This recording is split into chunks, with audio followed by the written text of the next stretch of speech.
नींबूड़ा, खट्टा नींबूड़ा। खट्टा नींबू, सो स्वीट। देखो नंदू, नजर हटा लो वरना रस्सी छूट जाएगी। छूटने दो, झूमर गिर जाएगा, गिरने दो, शीशे टूट जाएंगे। टूट जाने दो।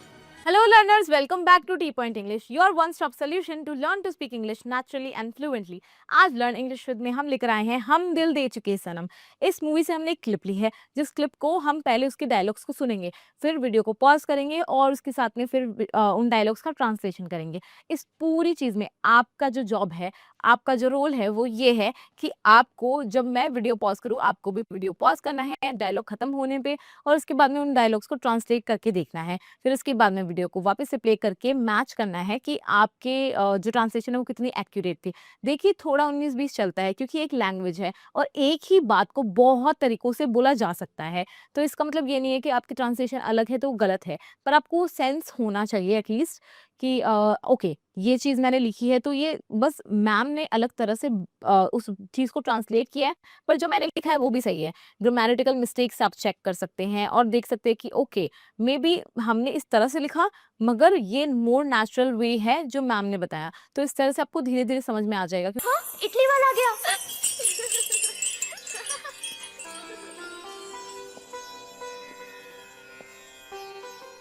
हाय, डैम चू। ओह, आई मीन कैम चू। ओ सालू चू। ओह, आई थिंक अपसेट चू। मेरा नाम समीर है, आप मुझे प्यार से सैम बुला सकती हैं। ठीक है, तो अब देखिए यहाँ पे आप देख रहे होंगे कि ऐश्वर्या इससे बात करने में इंटरेस्टेड नहीं है। उसका रीज़न भी मैं आपको बता देती हूँ। ये जो है ये सिंगर है और ये ऐश्वर्या के फादर भी इस मूवी में सिंगर है। तो वो यहाँ पे उनके उनसे सिंगिंग सीखने के लिए आया है और क्योंकि ऐश्वर्या का रूम पूरी हवेली में सबसे सुंदर और सबसे बड़ा है, तो उसके फादर ने बोला कि भई गेस्ट को सबसे अच्छा वाला रूम देंगे क्योंकि हमारे यहाँ अतिथि देवो भव है। तो इसीलिए ये इसे अपना रूम सैक्रिफाइस करना पड़ रहा है और ये बहुत गुस्सा है कि भई गेस्ट उनका आ रहा है, पर मुझे क्यों मेरा रूम सैक्रिफाइस करना पड़ रहा है। तो ये सबसे पहले कह रहे हैं इटली वाला आ गया तो हम कहेंगे दी इटली गाय इटली वाला इज हियर आ गया है। फिर ये बोल रहा है हाय डैम छू। अब देखिए डैम में ऐसा बोल रहे हैं जो बाहर की कंट्रीज में लोग बहुत बोलते हैं, आपने सुना होगा। तो ये वो कह रहा है फिर इसे याद रहे कि ओ नो केम छू, आई मीन केम छू। ये दिखाने के लिए कि हाँ भाई ये फॉरेन रिटर्न है तो इसलिए थोड़ा-सा वो इन्होंने टच डालने की कोशिश करी है।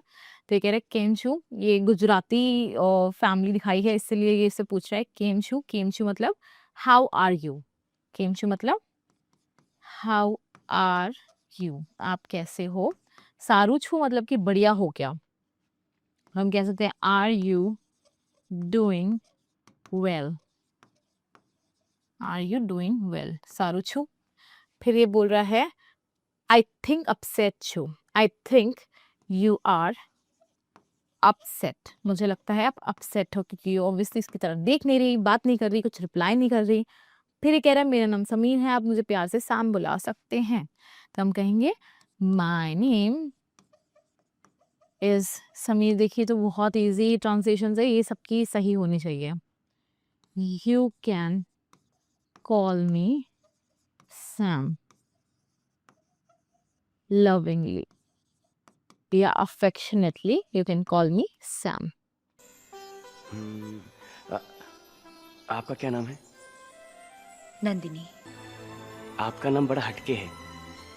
Does it mean Nandi the बैल? जरूरी नहीं कि हर नाम का कोई मायना हो। फिर आगे ये पूछ रहा है आपका नाम क्या है? तो हम कहेंगे what is your name? What is your name? तो ये बोल रही है नंदिनी। देखिए कितनी एकदम ऐसे नंदिनी भी बिल्कुल स्वैग से बोल रही है। फिर ये कह रहा है आपका नाम बड़े हटके है। तो हम कहेंगे योर नेम इज हटके है, वेरी बहुत unique. Your name is very unique. फिर ये बोल रहा है does it mean Nandi the बैल? जो शिव जी का नंदी बैल होता है तो ये उसके लिए रिफर करते हुए बोल रहा है कि इसका मतलब नंदी द बैल है क्या? तो कह रही जरूरी नहीं हर नाम का कोई मायना हो। नॉट एवरी नेम, हर नाम every name has to have a meaning. ज़रूरी नहीं, तो कोई ज़रूरी नहीं कि हैज़ टू हैव कि उनका हो ही कोई मीनिंग, कोई मायना। और ये भी जरूरी नहीं कि आप हर कैंडल को मुझे देखते हुए जलाएं। पहले आप नजर हटाइए। मैं नजर कैसे हटाऊं? आपकी नजर ने जो मेरी नजर को पकड़ के रखा है। मुझे ठीक है, ये कह रहे हैं कि और ये भी ज़रूरी नहीं कि आप हर कैंडल को मुझे देखते हुए जलाएँ। पहले तो ये इसकी तरफ देख ही नहीं रही थी और अब इससे नज़र हटा ही नहीं रही है। तो फिर ये कह रहे हैं and you don't have to light every candle, oh, I'm sorry, every candle while looking at me. At me. ये भी जरूरी नहीं and don't you don't have to, आपको नहीं करना पड़ेगा, मतलब आपको जरूरी नहीं कि आप ये करो, ठीक है। फिर ये बोल रही है पहले आप नजर हटाइए। यू नजर हटाने को कैसे कहेंगे? हम कहेंगे look away first. You look away first, हम ये भी कह सकते हैं you take your eyes off first, अपनी आंखें हटाओ, पर लुक अवे फर्स्ट ज़्यादा ठीक रहेगा। फिर ये कह रहे हैं कि मैं नज़र कैसे हटाऊं? How can I look away? How can I look away your eyes have me hooked, ठीक है। या हम कह सकते हैं your gauge has me captivated. या तो उसने मुझे हुक कर लिया भाई, रोक लिया, एंगेज कर लिया, या उन्होंने मुझे पकड़ रखा है, कैप्टिवेट कर लिया। कैप्टिवेट करना मतलब कि पकड़ना, कब्जे में लेना। तो योर गेज, आपकी नज़र, has captivated, has me captivated या हैज़ कैप्टिवेटेड मी, ठीक है। क्या पड़ी है? हाथ जल जाएगा। आहा,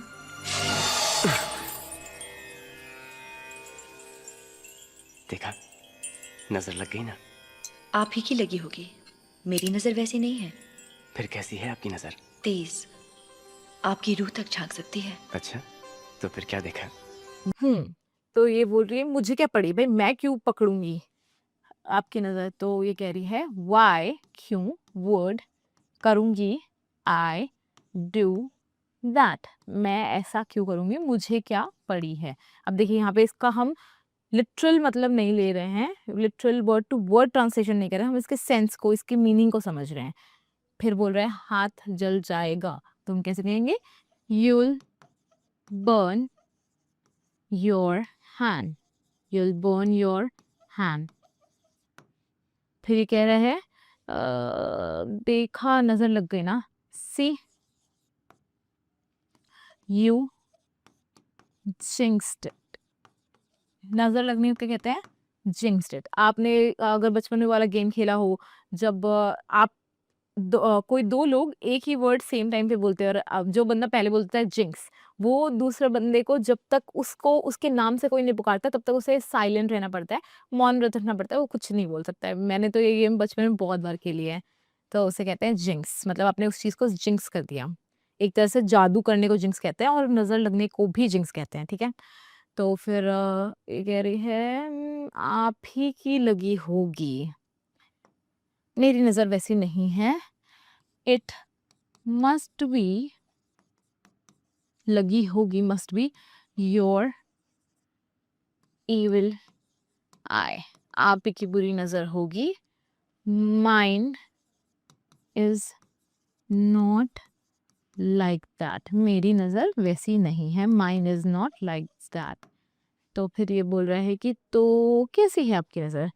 देन व्हाट काइंड ऑफ, कैसी, गेज डू यू हैव, कैसी है आपकी नज़र। What kind of gauge do you have, नज़र के लिए हम गेज यूज कर रहे हैं। तो ये बोल रही है तेज, sharp, it can look straight into your soul. आपकी रूह तक झांक सकती है, स्ट्रेट इनटू, रूह के अंदर, सीधा रूह के अंदर झांक सकती है, इनटू योर सोल. फिर तो बोल रहा है कि अच्छा, तो फिर क्या देखा? Oh really, then what did you see? भाई आपकी नजर इतनी तेज है तो आपने क्या देखा? What did you see? Did है तो इसलिए हम वर्ब की फर्स्ट फॉर्म यूज कर रहे हैं, क्या देखा पे भी. नींबूड़ा, खट्टा नींबूड़ा। खट्टा नींबू, so sweet. देखो नंदू, नजर हटा लो वरना रस्सी छूट जाएगी, छूटने दो, झूमर गिर जाएगा, गिरने दो, शीशे टूट जाएंगे. टूट जाने दो। अब ये कह रही है नींबूड़ा, खट्टा नींबूड़ा. मुझे तो इसका सेंस नहीं समझ में आया, पर होगा मे बी कोई रेफरेंस. लेमन, खट्टे को हम कैसे कहते हैं? Tangy, tangy lemon. जब हम इन चीज़ों का इंग्लिश में ट्रांसलेशन करते हैं तो कुछ चीज़ें थोड़ी सेंसलेस फनी हो जाती है. तो कह रहे टैंगी लेमन, ये इसी को रिपीट करते हैं, कह रहे टैंगी लेमन. तो कह रहे सो स्वीट, कितनी प्यारी बात है. फिर बोल रहे देखो नंदू, नजर हटा लो वरना रस्सी छूट जाएगी. लुक नंदू, लुक अवे, नजर हटा लो, अदरवाइज वरना, द रोप, रस्सी, एक पर्टिकुलर रोप की बात हो रही है इसलिए हम कह रहे हैं द रोप विल स्लिप, नजर हटा लो वरना रस्सी छूट जाएगी. तो ये कह रही है हो जाने दो, छूट जाने दो, let it slip, let it slip. फिर ये कह रहा है झूमर गिर जाएगा. झूमर को हम इंग्लिश में क्या कहते हैं? हम कहते हैं chandelier will fall. तो ये कहेगी let it fall, गिर जाने दो, let it fall. फिर ये बोल रहा है शीशे टूट जाएंगे. the glasses, जो ये झूमर में ग्लासेस लगे हैं उनकी बात हो रही है, will shatter, the glasses will shatter. तो कह रही है let them shatter, let them shatter. और अगर शीशे टूटे तो पलकें झपक जाएंगी. देखते हैं किसकी पलकें पहले झपकती है। अगर तुम मुझे यूं ही देखती रही तो तुम्हें मुझसे प्यार हो जाएगा. तो फिर ये कह रहा है अगर शीशे टूट गए तो पलकें झपक जाएगी. तो हम कैसे कहेंगे? If the glasses will shatter, shatter मतलब टूट जाना, your eyes will blink. भाई जो ये कब से अपना गेज मेंटेन किए हुए हैं और नज़र हटा नहीं रही है, तो ये बोल रहा है कि भाई जो तुमने मेंटेन किया है वो पलकें झपक जाएगी. तो बोल रही है देखते हैं किसकी पलकें पहले झपकती है. Let's see, oh sorry, let's see whose eyes will blink first, whose eyes will blink first. देखते हैं. फिर ये बोल रहा है अगर तुम मुझे यूं ही देखती रही तो तुम्हें मुझसे प्यार हो जाएगा. अब यहाँ पे कंट्रोल नहीं कर पाई, यहाँ तो ऐसे पलके झपकानी पड़ी. कितना बढ़िया सीन है ना ये, कितनी बार भी देखो ऐसे एकदम अलग ही फीलिंग आती है. तो ये बोल रहा है if you'll keep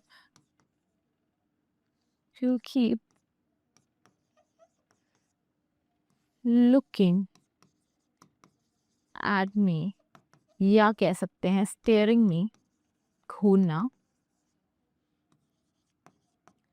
you'll fall in love with me, you'll fall in love with me, तुम्हें मुझसे प्यार हो जाएगा. So this brings us to the end of the video. आपको वीडियो कैसी लगी, पॉजिटिव या नेगेटिव, जो भी आपके फीडबैक हो वो हमें कमेंट सेक्शन में कमेंट करके बताइएगा। उससे हमें पता चलता है कि कहाँ पे इम्प्रूवमेंट की ज़रूरत है और हम वीडियो को और बेटर बना पाएँ। आपको वीडियो अच्छी लगी, आपने कुछ अच्छा सीखा तो वीडियो को लाइक कर दीजिए, चैनल को सब्सक्राइब कर दीजिए ताकि हमें मोटिवेशन मिलती रहे, आपका सपोर्ट मिलता रहे, ताकि हम इसी तरह और अच्छी-अच्छी वीडियोज़ आप तक ला सकें और आपकी इंग्लिश स्पीकिंग की जर्नी में हेल्प कर सकें। हम आपसे मिलते हैं नेक्स्ट सेशन में, तब तक के लिए goodbye and thank you.